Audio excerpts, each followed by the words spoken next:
Up, up, up.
Welcome to Vintage Garage. We have another full show today. This week we're heading up to Mosport, the famous Canadian Grand Prix track near Toronto in Ontario, Canada, for the VARAC Vintage Festival. It's also round 3 of the North America chapter SRCC series for older Sports 2000 cars, and we expect good competition for the Lola T492. While there, we'll have interviews with the drivers, scenes from around the paddock, plenty of in-car video, and lots of racing action. So stay tuned. We have a great show this week. Glad you're here. Our trip begins as we pay the toll at the Thousand Islands bridges at the border between New York State and Ontario, Canada. There are 2 tall bridges at Thousand Islands. There's a large island between the bridges, and we find the layered geology of the rocks most interesting.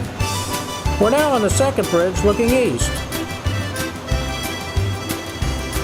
We drive several hours southwest down Highway 401 and then turn north on Highway 35 near Oshawa. We stay overnight in Oshawa, and first thing Thursday morning we go north 10 more miles toward Lindsay.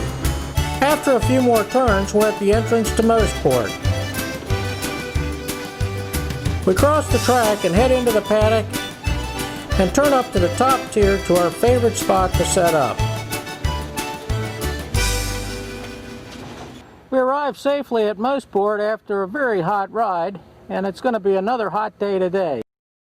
We're the first to arrive, essentially. There's a couple of rigs here, but no signs of anybody else. Right now the paddock is completely open. We're right behind the Formula One garages, and we can just see the roof of Mosport Tower over the top of the garages. It'll be a good time now to put up the canopy before the weather gets any hotter. We're going to start by laying out our 20 by 12 carpeting. It's nice to have something between your knees and the asphalt so that the rocks don't cut your knees if you have to work on the car. There's a brief shower of rain as we unload the Lola T492 in order to give us room to unpack the canopy frame.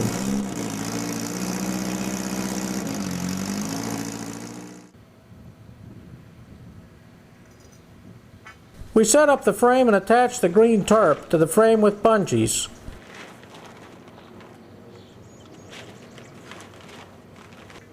It's then a simple process to raise the frame.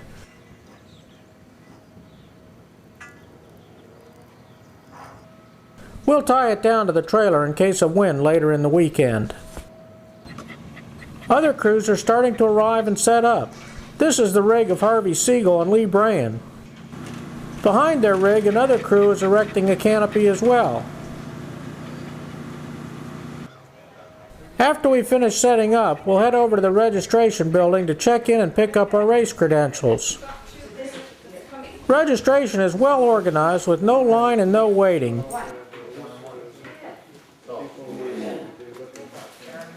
Sally and Ron check us in and we're good to go. Back over at the paddock, Brian McEachern has arrived and unloaded the bug-eyed Sprite. Jamie Bateman unloads his Lola T492, a sister to our car. Behind our rig, J.R. Mitchell is running tech inspection for the open wheel cars. And next to him, Jeff Bateman is teching the Taiga SC85 of John Galson. After he finishes with the Taiga, Jeff techs our Lola. It's Friday morning at Mosport, and the weather is just perfect. There was rain overnight, and a slight cold front came through. It's going to be a hot day today, but it's a little bit drier. We have untimed practice sessions today with qualifying tomorrow and the feature races on Sunday, and we're looking forward to the day. The day begins with a drivers' meeting as John Greenwood calls the drivers. I'd like you guys to get this out of your system immediately. That's it. Okay, I am steady. John introduces Roger Faulkner, clerk of the course. Welcome to Mosport, and thank you to our very good friends who brought the weather with them. Over at the SRCC hospitality area, Jamie Bateman awards the Road America Trophy to John Nelson. To John Nelson for the North American chapter of the SRCC for the 2002 Road America champion in his Taiga SC. Thank you. The grid marshal opens the gate for Friday morning practice, and a large field of monoposto cars take to the track.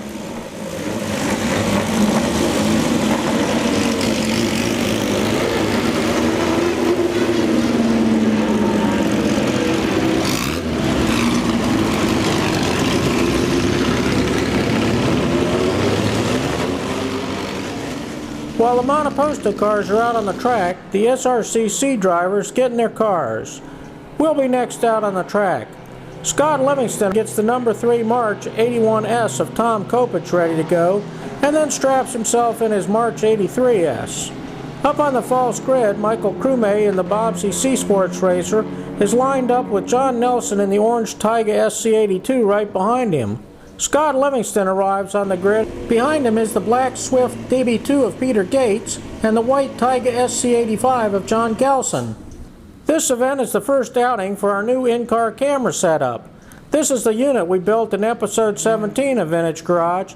Before we go out on the track, let's take a quick look at a track map to get our bearings.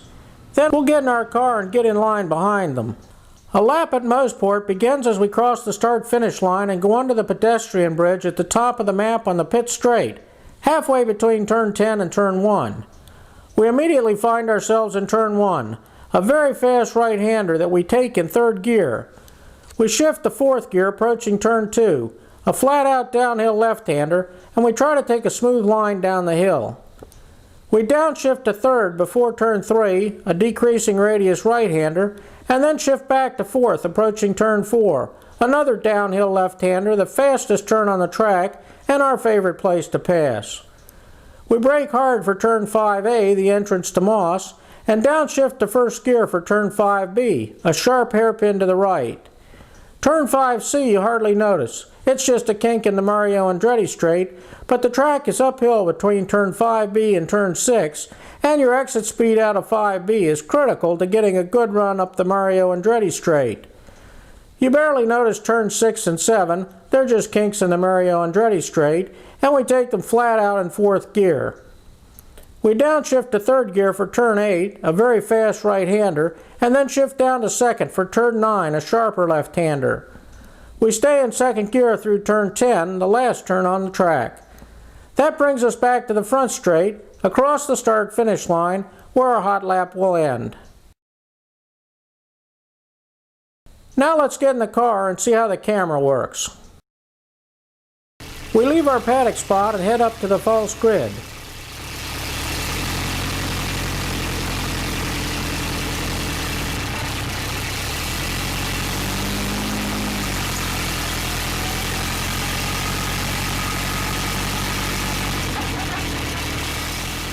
We head down Gasoline Alley and then make a hard right to enter pit lane and fall in line behind John Galson in the white Taiga SC85.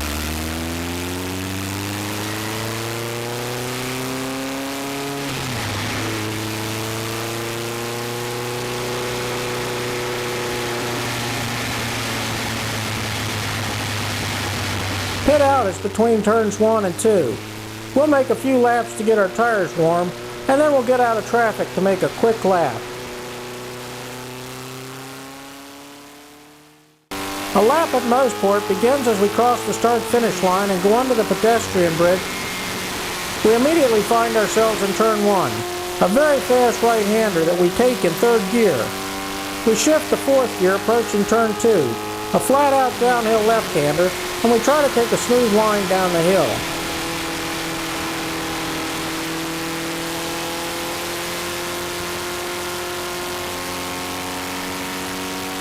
We downshift to 3rd before turn 3, a decreasing radius right-hander,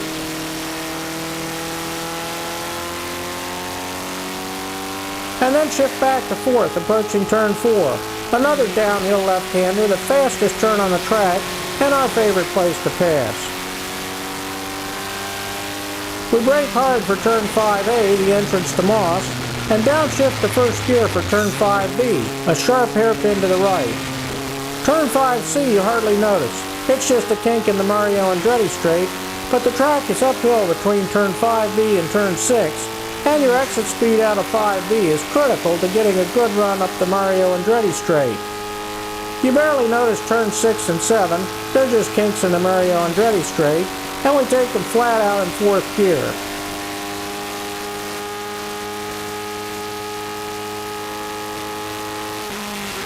We downshift to 3rd gear for turn 8, a very fast right-hander, and then shift down to 2nd for turn 9, a sharper left-hander.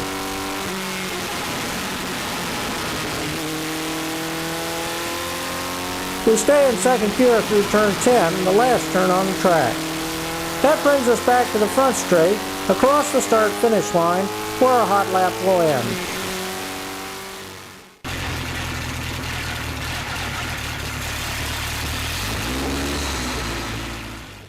The qualification runs for the SRCC cars are continuing, and we head up to turn 10 to see how the other cars are doing. John Nelson in the orange Taiga SC82 is finishing up, as is Jamie Bateman in the yellow Lola T492. Tom Coppage in the March 81S and Peter Gates in the Swift DB2 also look like they're running well. Our practice session is now over, and Einstein and I are walking around looking at the other cars. Volvo is the featured mark, and there are a lot of them here. The Lotus Elan of Hamish Somerville has serious trouble as his crew is working with the timing chain. Roger Seiling is working on the back of his Lotus 22. Things are quiet over at GMT Racing. This nicely restored Coventry Climax engine is cooling off after its run. The yellow Lotus 18 is also ready to go. Jeff Bateman has the Stebro Mark IV running well, while next door is the Lola T492 of Jamie Bateman. We're next out on the track. Scott Gates records the action in turn 8 as John Galson in the white Taiga leads the field around, followed by Brian Evans in the blue Merlin, the red Vintage Garage Lola, the yellow Lola of Jamie Bateman, the black Swift of Peter Gates, two Super V's, the orange Taiga of John Nelson, and the black and white March of Tom Coppage.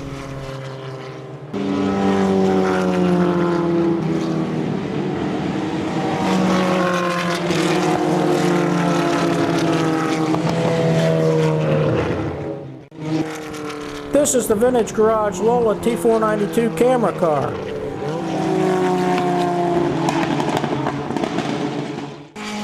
Here comes Peter Gates in the Swift DB2.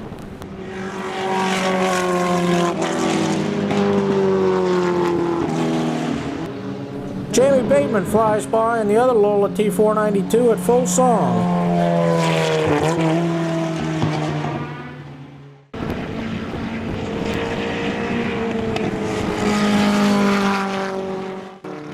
The action continues for another 10 laps, and all the cars are ready for qualifying tomorrow.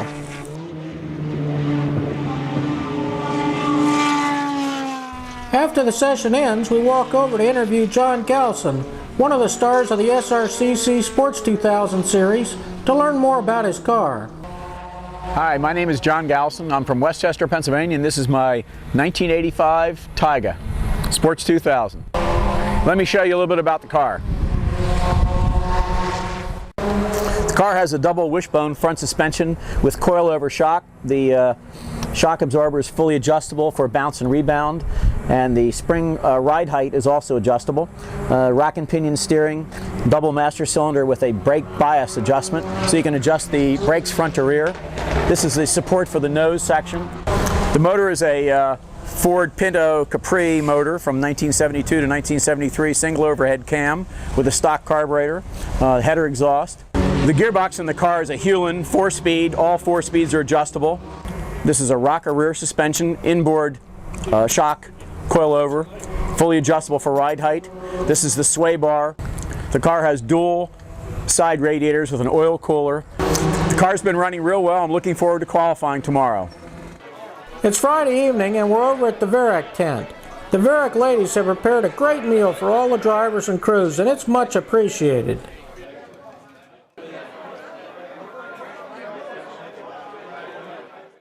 It's after dinner on Friday, and Einstein and I are over at the March 83S of Scott Livingston.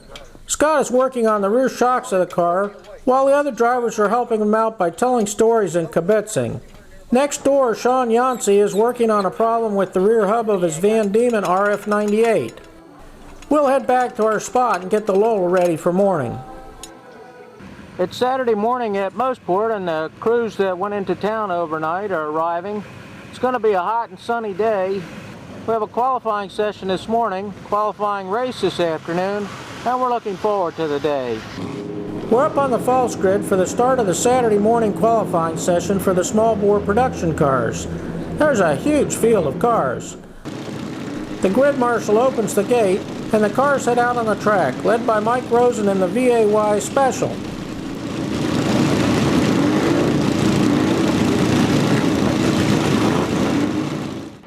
We're over at turn 9 and the cars are quickly up to speed.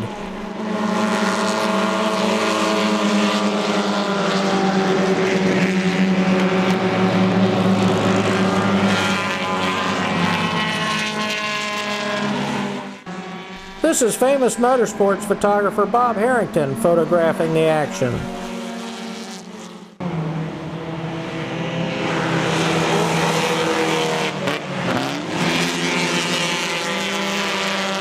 This event is also a round of the Canadian Formula Ford 1600 Championship, and there's a full field of cars on the grid waiting to go out for Saturday morning qualifying. It's now Saturday afternoon, and the Pace car leads the Monoposto cars around for the start of their qualifying race.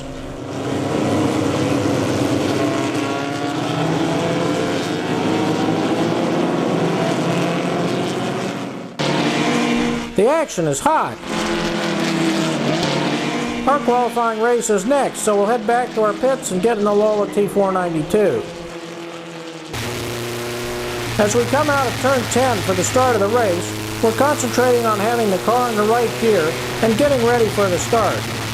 We're faster than the cars behind us and slower than those in front, so we'll concentrate on having a safe start. The green flag is out.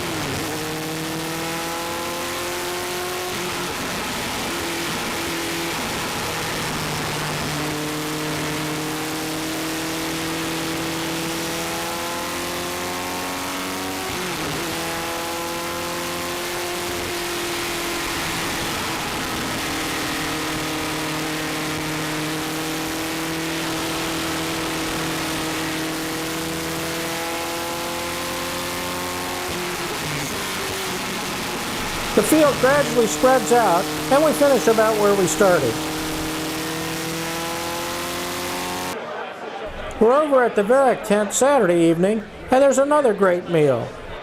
The roast beef is done to perfection, and there's a great table of desserts. After dinner, we head back to our pits and make ready for Sunday morning. It's now dawn on Sunday morning. It's feature day. The weather is perfect and the paddock is deserted, as the crews have yet to arrive. We're the first ones over to the restaurant to get our traditional Sunday morning McMosport. Mosport has the best track food on the SRCC Tour. Over at Vintage Tires Limited, they're mounting tires for the racers. Drivers for the Canadian Formula Ford Championship are getting their cars ready. They spend a lot of time getting their suspension alignment exactly perfect. One of the stars of the Canadian Formula Ford 1600 series is John Hurst. We see him sitting on the back of his Van Diemen RF91. Let's go over and talk with him to learn of the changes to his car that he and crew chief Bill Hurst have made.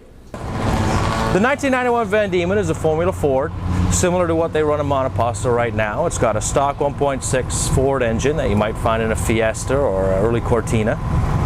And although this has got some more modern updates, essentially the tires and the engine and the gearbox is the same as what they've been running since 1968. Over the course of the winter, we made a number of modifications to this chassis. The original wheelbase is 96 inches long, and according to the newer design cars from 2000 and later, they've all been extended to an additional 6 inches. So in order to compete with the faster cars or the newer models, we actually inserted an extension in the back end of the car. This aluminum block that you see here is 6 inches long, it's 11 inches high, and we fabricated it out of 1/2-inch aluminum plate. It was milled out to meet all the bolts on the gearbox, so it just slid right in there. Now, in addition to extending the gearbox, we also had to extend the shocks, which we made these aluminum extensions here. And the pickup points changed on the upper A-arms, so we fabricated new uppers. And apart from an extended gear shift linkage, which we made an aluminum piece here, and some ancillary wires, it was a pretty easy conversion. Apart from the input shaft, which is off of a new car, that was about it, plus many hours of additional work. We're up on the false grid as the vintage sports racing and historic production cars head out onto the track.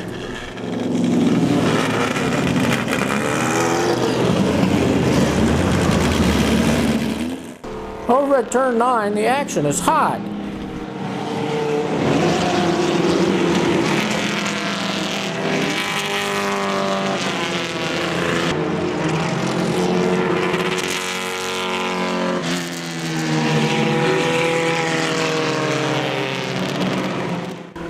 We're over at the Marshall stand overlooking turn 2. Flagging this weekend is first rate. The Formula Ford Canadian Championship cars are on the track and they're flying.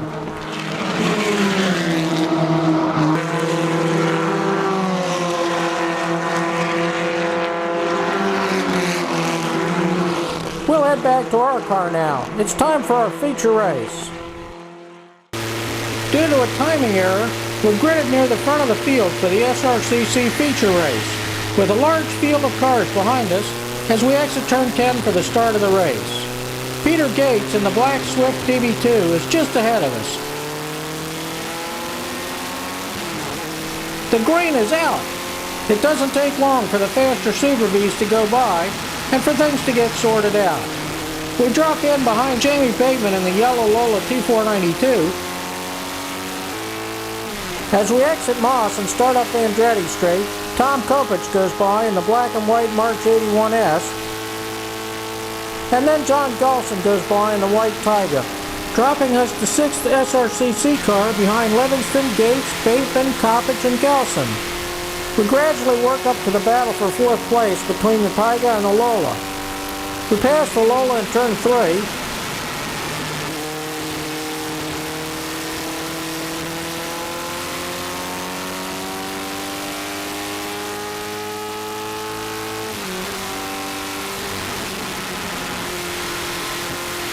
and then the Taiga at the entrance to Moss to take over 4th place.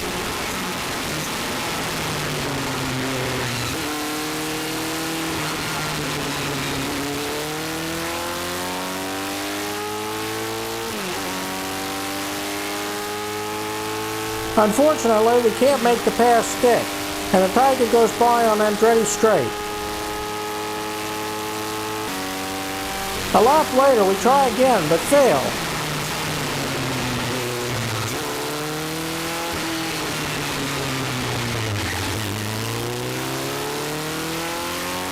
And then the Lola goes by as well, dropping us back to 6th again. Near the middle of the race, we see the Taiga and the Lola pass the Swift DB2 in turn 2. He's been in the pits removing a loose nose on his car. We're now in 5th place.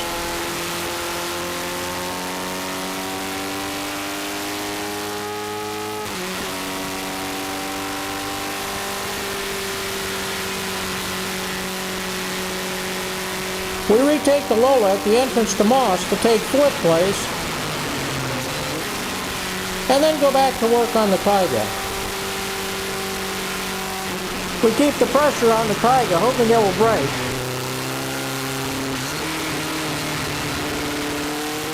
And 1 lap from the end we get lucky, as it suffers a gear shift linkage failure on the Andretti straight, and we inherit 3rd place. And that's the way the feature race ended. With a lot of luck, we finished 3rd of the SRCC cars, behind Scott Livingston and Tom Coppage in the marches. After that, it was time to load up, say goodbye to our friends. Bye from Mosport. Yeah, we'll see you next season. And head for home.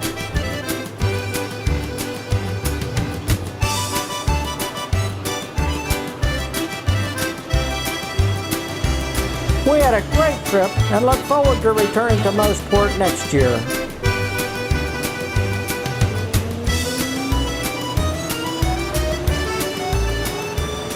That's it for this week at Vintage Garage. The trip to Mosport was great fun. We're looking forward to returning there next season. Next week we have another full show. First we'll sand down the frame of the Titan Mark 9 that we're restoring and prepare it for painting. After that we'll take a trip to Trailway Speedway to watch the vintage stock car races. That should be a lot of fun. So until next time, thanks for coming, keep the shiny side up, we'll see you next week.